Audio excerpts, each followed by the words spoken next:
Not everyone gets to begin the race at the sound of the starter pistol. Some people are already halfway down the track before others even hear the whistle. Some are born into supportive homes, wealthy neighborhoods, access to better education, and environments that are designed for growth. Others are born into chaos, poverty, instability, self-doubt, and systems that were never built with them in mind. This isn't about fairness, it's about truth. And one truth we often don't like to talk about is that starting late means playing by different rules. There's a moment in every journey where you realize how far behind you really are. Not just behind people, but behind possibilities, missed chances, delayed awareness, lessons learned later than you'd hoped. It's a sobering moment. You wake up and feel like you're behind the curve in your career, your relationships, your growth. It feels like everyone else has already built a life while you're still trying to figure out where the foundation begins. That feeling is real. It's disorienting. But it's not a sentence. It's a signal. The one who starts late doesn't get the luxury of casual effort. They don't get to move at the same pace as those who had a head start. They can't take a break every time they feel tired. They have to move with urgency, not panic, but urgency. It's the difference between walking with intention and sprinting without direction. When you start late, everything matters. Every book you read, every conversation you have, every decision you make, each one carries weight, because you're not just progressing, you're catching up. But here's the thing that most people forget. Catching up builds a different kind of strength. When you're forced to compress years of learning into months, you become sharper. When you have to overcome twice the resistance just to get to the same place, you develop resilience. You train your focus. You refine your instincts. You begin to see patterns others miss because you don't have the luxury of guessing. You have to see things clearly, quickly, and move. I met someone once, let's call her Sarah. She grew up in a home that didn't encourage dreams. Her education was broken. She didn't go to college. She worked small jobs to survive. At 27, while many of her peers were buying their first homes or getting promoted, she was working the night shift at a gas station. One day, she told me she looked at the security monitor, saw herself on the screen, and realized I'm standing still and the world is moving past me. She decided that night not just to change, but to run. She began taking online classes after her shifts. She used her breaks to study business books. She stopped spending time around people who only talked about yesterday. She wasn't smarter than others, she wasn't faster. But she had fuel that came from being tired of feeling like she was behind. Within 3 years, she had launched a small logistics company that now employs over 20 people. No investors, no mentors, just relentless, focused effort. When you start late, you can't afford to waste time complaining about the head start others got. Because every minute you do, they keep running. What I love about stories like Sarah's is that they remind us of the truth that success isn't about when you start. It's about how you choose to respond to your starting point. You see, most people think the race is about speed. It's not. It's about endurance. When you start late, you build that endurance differently. You build grit. You build resourcefulness. You stop relying on luck and start relying on strategy. There's a trap we often fall into when we start late. We begin comparing our journey to everyone else's. But comparison is a distraction. It pulls us away from the one thing we can control, effort. And when effort becomes consistent, even the gap starts to shrink. Day by day, you close the distance. The ones ahead may slow down. Some of them may stop altogether because they've never had to push. They never built the engine. But you have. I've seen this again and again in business, in leadership, in life. The ones who start with less often become the most formidable, not because they were given more, but because they learned to create more. They were forced to figure things out, and in doing so, they became the kind of leaders who don't just follow systems, they invent them. Starting late teaches you to see opportunity where others see scarcity. It teaches you that success is not inherited, it's earned. Earned through sleepless nights, long weekends, and choices that no one claps for. But perhaps the most important lesson is this: the finish line doesn't care when you began. The result doesn't show your starting date, it shows your impact. It shows what you did with what you had. And often the ones who start late don't just catch up. They surge ahead because they learn how to run faster, think deeper, and care more. There is no shame in starting late. The only shame is in not starting at all. So if today feels like you're behind, good. That means you know what's at stake. That means you're awake. The path ahead isn't easy, but it is yours. And when you decide to move not out of desperation, but out of belief, you start to see something powerful happen. The late starter becomes the front runner. Not because they were lucky, but because they never stopped running. And that, more than any head start, is what ultimately wins the race. There's a fundamental misunderstanding we carry about success, that it's supposed to be fair. That if someone works hard, they should get rewarded. That effort naturally leads to results. But life doesn't work like that. Life is not a fair equation. It's a complex, messy balance between what we put in and what's already in place when we begin. Some people grow up with every advantage imaginable. They have safety nets if they fail. They have networks that open doors. They get second chances just because of who they know or where they come from. And then there are others, people who don't get the same kind of start. People who walk into rooms with no connections. People who have to prove their worth before anyone even listens. People who are told directly or indirectly that they're already behind. It's easy to get bitter about that. It's tempting to blame the system, the world, the timing. And while all of that may be valid, it doesn't help you move forward. The truth is simple when you start late. The equation shifts. Your effort must outweigh the entitlement of those ahead. You don't have time to coast. You don't get to figure it out. Slowly, you have to decide quickly, act intentionally, and move consistently. That's the price of catching up. That's the tax of starting late. But what most people don't see is the gift in that pressure. Because when you are forced to operate without entitlement, you become resilient. You stop expecting someone to hand you something, and you start creating it for yourself. And in doing so, you build something far more valuable than progress. You build character. I remember working with a young leader. Let's call him Dev. He joined a startup in a junior role, several years older than everyone on his team. He had taken care of his family after college instead of jumping into a career. And by the time he got to the company, everyone else was younger, faster, and frankly, ahead of him in experience. At first, he felt like an outsider. But then he made a choice. He decided that if he was going to be behind, he'd be the hardest worker in the room. He started arriving before the office opened and staying after the lights went out. He didn't ask for shortcuts. He asked for feedback every week, ruthlessly. He didn't wait to be told what to do. He found problems and solved them before anyone asked. And slowly, the gap began to close. People noticed, because effort has a volume, and when it's loud enough, it drowns out credentials. Within 2 years, Dev was managing the very people who had started ahead of him, not because he was entitled to the position, but because he had earned it. He didn't walk around with expectation. He showed up with intention. And that changed everything. That's the mindset shift required when you start late. You can't afford to believe that the world owes you anything, because it doesn't. But it also doesn't deny those who are relentless. The world may not give equally, but it responds consistently to those who keep showing up. Talent is nice. Timing helps. That's what compounds. That's what moves the needle over time. Starting late makes you think differently. It forces you to audit every minute, every action. You stop asking, what can I get? And start asking, what can I give that no one else is giving right now? That's where impact comes from. When your effort isn't driven by what you hope to receive, but by what you choose to contribute, you become irreplaceable. There's a trap that often catches late starters. It's the belief that they have to fake it to keep up. They see others move fast, and they try to match that speed without building the foundation. But speed without substance doesn't last. You might look impressive for a while, but when pressure hits, it falls apart. Effort, on the other hand, builds depth. It's not flashy, but it's solid. It's not exciting every day, but it's consistent. And consistency is what separates the ones who peak quickly from the ones who rise sustainably. It's easy to feel like you're invisible when you start late, like no one sees how hard you're trying, like your efforts go unnoticed while others succeed with half the work. But don't mistake silence for lack of progress. Growth doesn't always make noise. It doesn't always come with praise, but it builds. And one day, the results will speak louder than any introduction. That's the long game. That's what starting late teaches you, to play the long game better than anyone else. Because when you know the road isn't smooth, you prepare better. You pace smarter. You endure longer. And that endurance becomes your advantage. The ones who start early often burn out fast. But the one who starts late with effort as their engine, they last. There's a certain kind of pride that comes with knowing you've earned every inch of your progress. No shortcuts. No favors. Just relentless movement forward. That pride is different. It's quieter than arrogance. It's deeper than confidence. It's a sense of identity. You don't need applause because you already know who you are. That's what effort gives you, certainty. In the end, no one cares how you started. All they'll see is what you built. All they feel is the weight of your work. And if your work is built on consistent effort, if it's grounded in humility and hunger, it will last longer than any head start ever could. So if you've started late, good. That means you've already lost the illusion of entitlement. That means you're free to move with clarity. That means you get to write your story from a place of strength, not expectation. And if you're running twice as fast, it's not because you're behind. It's because you've got somewhere worth going. There's a heaviness that comes with realizing you're behind.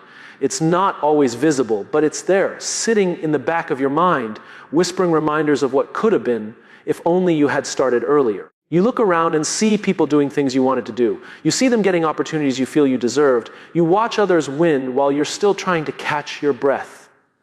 And in those moments, a dangerous thought begins to take root.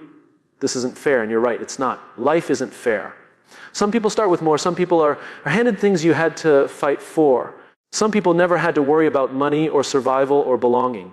You did. That's the truth, but it's not the whole truth. Because here's the thing, resentment feels like armor, but it's actually a cage. It makes you think you're protecting yourself when in reality, you're just weighing yourself down. It tells you you're right to feel angry, and maybe you are. But that anger doesn't move you forward. It anchors you to the past. And when you're already running behind, you can't afford to be dragging anything that doesn't help you run faster. There's a cost to carrying bitterness. It shows up in the way you work, in the way you lead, in the way you speak to yourself. It poisons your effort. You start to focus more on proving others wrong than on building something right. You become reactive, not intentional. And when your energy is fueled by resentment, you may still move, but you'll never move freely. I once worked with a man named Malik. He was brilliant, sharp, capable, and full of fire. But he had a chip on his shoulder. He'd grown up in a place where opportunities were rare. And when he finally got into a professional environment, he couldn't let go of the anger. He watched people around him, less experienced, less skilled, get promoted faster. He'd come to every meeting with a point to prove. He worked harder than anyone, but the energy was heavy, exhausting, resentful. Eventually, someone pulled him aside and said something that changed his trajectory. "You're not wrong," they said. "You've had to work twice as hard to be here. But your resentment is keeping you from going any further." But Malik sat with it. And slowly, he started to shift. He stopped focusing on the injustice and started focusing on his intention. He still worked hard, but now it wasn't to compete. It was to create. He didn't waste energy keeping score. He invested it in building something meaningful. And what do you think happened? People started to follow him, not because he demanded attention, but because he exuded purpose. He went from being overlooked to being indispensable. And not because the world suddenly became fair, but because he stopped letting resentment lead his story. When you start late, it's natural to feel like life has robbed you. But staying in that mindset turns you into your own thief. It steals your joy, it drains your focus, it turns your journey into a contest of comparison instead of a path of contribution. You cannot run twice as fast if your legs are wrapped in bitterness. You have to let it go, not because it isn't justified, but because it isn't useful. You don't get stronger by being angry at the people ahead of you. You get stronger by being grateful that you're still running. You get stronger by recognizing that no matter where you started, the direction you choose today matters more than the distance you've already traveled. And you get stronger by deciding that the only weight you'll carry is the responsibility to make your time count. That's the shift. When you stop asking, why did they get that? And start asking, what am I building? You reclaim your power. When you stop obsessing over the head start and start maximizing the moment you're in, you begin to grow faster than you thought possible. Every second spent in resentment is a second stolen from action. Every thought consumed by unfairness is energy lost that could have been spent creating something meaningful. And the irony is, many of the people you envy for being ahead are looking backwards too, terrified of being caught. But when your fuel is purpose, not pride, you don't run to chase anyone. You run because you believe in where you're going. The ones who started late and still made it, they didn't do it by being angry. They did it by being focused. They turned pain into discipline. They turned setbacks into systems. They didn't get caught up in proving their worth. They just showed it day after day until no one could deny it. Resentment makes you small, but clarity expands you. And clarity comes when you stop looking sideways and start looking forward. Not with envy, but with resolve. Not with bitterness, but with belief. You don't need to carry resentment to remember your story. You can carry wisdom instead. You can carry empathy. You can carry hunger. You can carry a vision that stretches beyond your limitations. And most of all, you can carry the mindset that being behind doesn't make you broken. It makes you different. And different is powerful if you learn how to use it. You get to decide what your late start means. You get to rewrite the narrative. You get to choose whether the weight on your back is dragging you or driving you. And you get to decide right now whether your past will be your excuse or your advantage. Because in the end, it's not just about how fast you run. It's about how free you feel while running. And freedom comes when you finally let go of the weight that was never yours to carry. The world doesn't reward resentment, it rewards responsibility. The moment you take ownership, not of how you started, but of where you're going, is the moment everything begins to change. And once you drop the weight, you'll be surprised how fast you can actually move. There's something powerful about starting with less. Not because it's easy, not because it's comfortable, but because it forces you to become someone others never had to become. When you start late, whether in your career, your dreams, your personal growth, you quickly realize that you're not playing the same game. While others are moving forward on a paved road, you're climbing up barefoot, carrying weight. that can make you feel weak. It can make you feel like you're always behind. But in reality, it's the opposite. You're just training harder. When you start late, you don't have time to waste. Every moment counts. Every choice matters. While others may coast on momentum, you're learning to generate your own. While others rely on convenience, you become creative. While others complain about stress, you learn to manage pressure without crumbling. That's not weakness. That's strength. That's muscle. And it's a different kind of muscle. The kind that doesn't come from having it easy. It comes from lifting more than you thought you could day after day. I once met a woman named Lizette. She started her first business at 42. Before that, she spent 2 decades working jobs she didn't love, taking care of her family, watching from the sidelines while others chased their goals. One day, she said, I don't want to die with ideas still inside me, but the world didn't roll out a red carpet. She had to learn digital marketing from scratch. She had to network while raising kids. She had to fight self-doubt every night. But she kept moving. She told me something I'll never forget. Because I started late, I don't take any of this for granted. That sentence says everything. When you know what it's like to go without, you learn to appreciate every inch of progress. That appreciation becomes fuel. It makes you work differently. You don't just want to win. You want to understand every step of the climb. And in that climb, you start to build muscles others never develop, mental muscles. Emotional endurance, grit, clarity, focus, patience. Not because you were born with them, because life required you to grow them. Think about athletes. The ones who train under pressure in worse conditions, in higher altitudes, they develop endurance faster. They adapt more easily. They respond faster to challenge. And when the race comes, they're ready in ways no one else is. Starting late is your high altitude. It's your resistance training. It's your invitation to become more than what you were expected to be. We all love stories of natural talent. But the truth is, most of the greatest performers didn't start with more talent. They started with more tension. They learned to work under pressure, to build their own discipline, to find solutions when resources were scarce. They weren't born ready. They became ready because they had no other choice. That's what happens when you start late. You don't get to skip steps, so you learn every single one. That knowledge becomes your edge. It becomes your depth. It becomes the thing that separates you, not just in how fast you go, but in how well you understand the journey. Starting late builds empathy. Because you know what it feels like to struggle, to be overlooked, to be underestimated. You don't just chase success, you respect it. You don't just lead from the front. You lead from experience. You know how it feels to be at the bottom, which means you don't forget the people who are still there. That humility is a strength most early starters never learn. Late starters also develop a different kind of creativity. When you don't have access, you become resourceful. When you don't have a network, you build one. When you don't have funding, you find a way. That's not improvisation, that's innovation. Necessity is still the most powerful driver of invention. And when you've had to invent your path, it gives you a unique voice, a unique story, a unique level of problem solving that sets you apart in any room. This is something I've seen in leaders over and over again. The ones who started late don't move out of ego, they move out of intention. They don't waste time trying to look good. They focus on doing the work. Because when you've had to fight for your spot, you don't care about appearances. You care about results. That focus becomes a discipline. That discipline becomes a lifestyle. And over time, it becomes unstoppable. But here's the challenge. Those muscles don't grow overnight. You don't feel strong in the beginning. You feel tired. You feel behind. You feel like no one sees the effort you're putting. That's the part no one talks about. The loneliness of catching up. The silence of self-discipline. The grind that happens behind closed doors when no one is watching. But keep going. Because while others are building quickly on weak foundations, you're building slowly on solid ground. While others are chasing attention, you're cultivating mastery. While others are running fast in the wrong direction, you're walking steadily towards something real. You might not see it now.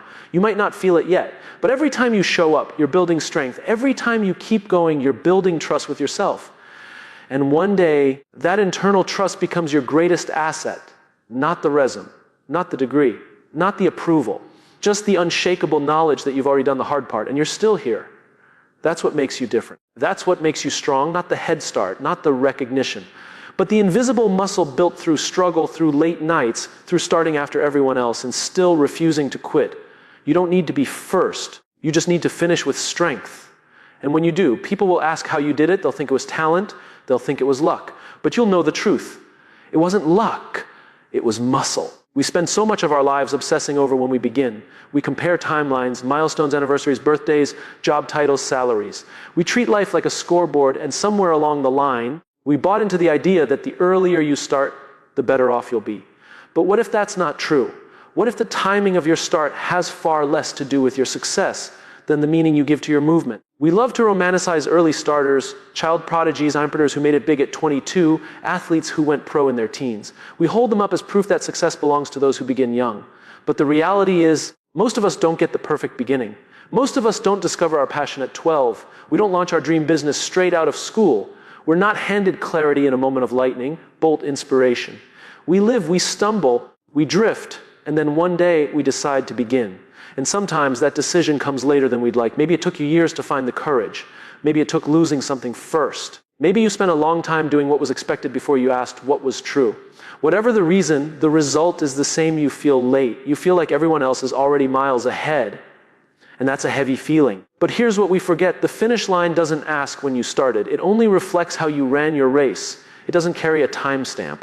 It carries your character, your values, your contribution, your growth. It carries the truth about who you became in the process, not how long it took you to get there. I met a man named Elias, a carpenter by trade. He spent most of his life building homes for other people, never once believing he could build something for himself. At 53, he enrolled in night classes to study architecture. It was something he'd always wanted, but always put off, too busy, too broke, too tired. But one day he said, I'm not going to spend the rest of my life wondering what I could have done. People laughed. What's the point at your age? They said. You'll be almost 60 before you get your degree. And he smiled and said, I'll be 60 anyway. Might as well be 60 with a degree. That kind of thinking, that kind of focus is rare. It's the mark of someone who's not running for applause. They're running for meaning. That's the race that matters. Elias graduated. He became a licensed architect at 59. And now he designs affordable housing in the same neighborhoods he once worked construction. He started late, but he finished well. And no one asked him how long it took. They see the work. They feel the impact. Because the finish line doesn't care about the delay, it cares about the difference. This is what so many people miss. We let the timing of our start become an excuse for hesitation. We think we're too old, too far behind, too out of touch. But here's the truth: if you're alive, you're not too late. If you're breathing, you can still begin. The world is full of people who started young and never finished. And it's full of people who started late and changed everything. You don't need a head start. You need a direction. You need commitment. You need to stop looking at where others are and start looking at what you still have to give. Because the game isn't won by the one who moves first. It's won by the one who moves with purpose, again and again, no matter how long it takes. The pressure to be early is manufactured. It's not real. It's a construct we created to make ourselves feel worthy by comparison. But comparison is a trap. It tricks us into believing that someone else's pace defines our potential. It doesn't. Your value isn't determined by how fast you move. It's determined by what you build with the time you have. Think of all the artists, inventors, leaders, and thinkers who didn't begin their real work until much later in life. They weren't behind, they were becoming. Their experiences, their failures, their time in the shadows, all of it was preparation, not punishment, preparation. And when they finally move, they move with clarity. That's what starting late gives you perspective. You've seen more, you've felt more, you've failed more. And because of that, you build differently. You're not rushing to impress. You're building something real, something sustainable, something meaningful. When we chase speed, we cut corners. When we chase significance, we build legacies. You get to choose which one matters more. The finish line isn't a ceremony. It's not a stage. It's not a trophy. It's the sum of your choices, the legacy you leave behind. It's the people you impacted, the values you lived, the integrity you protected, the effort you showed up with, even when no one else was watching. Starting late doesn't make your race less important. It makes your race more intentional. Because now you know the value of time. Now you're not wasting it. You're not sleepwalking through it. You're running with eyes open, heart engaged, and purpose burning. There is power in delayed beginnings. There is dignity in taking your time to become the person who is truly ready, not just to chase success, but to carry it. Because success isn't about being early. It's about being ready when the moment comes. And when you've worked for it, truly worked for it, there's no imposter syndrome, no fragile ego. There's just earned confidence. You don't need to apologize for the delay. You don't need to explain your timeline. You just need to move, keep showing up, keep doing the work, keep becoming. Because one day you'll cross that finish line, not in a sprint, but with strength. And no one will ask when you started. They'll simply look at you and say, that's someone who finished well. And that's what truly matters.